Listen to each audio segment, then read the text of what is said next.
കൈരളി 25ാം വർഷത്തിലേക്ക് പ്രവേശിക്കുന്ന ഈ ഘട്ടത്തിൽ ഈ മാധ്യമത്തിന്, ദൃശ്യമാധ്യമത്തിന് സർവ്വവിധമായ ആശംസകൾ നേരാൻ എനിക്ക് സന്തോഷവും അതോടൊപ്പം അഭിമാനവും ഉണ്ട്.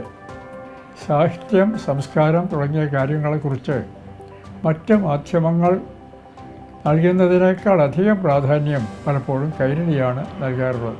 ആശയസംബന്ധിയ സാഹിത്യം, കല, സംസ്കാരം തുടങ്ങിയവയെക്കുറിച്ച് പല പല വീക്ഷണകോണങ്ങളുണ്ട്.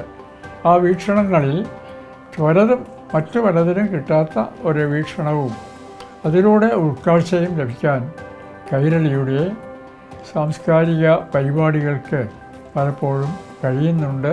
വളരെയധികം ആത്മീയമായ ഔഷധമായി എനിക്ക് പലപ്പോഴും അനുഭവപ്പെടാറുണ്ട്.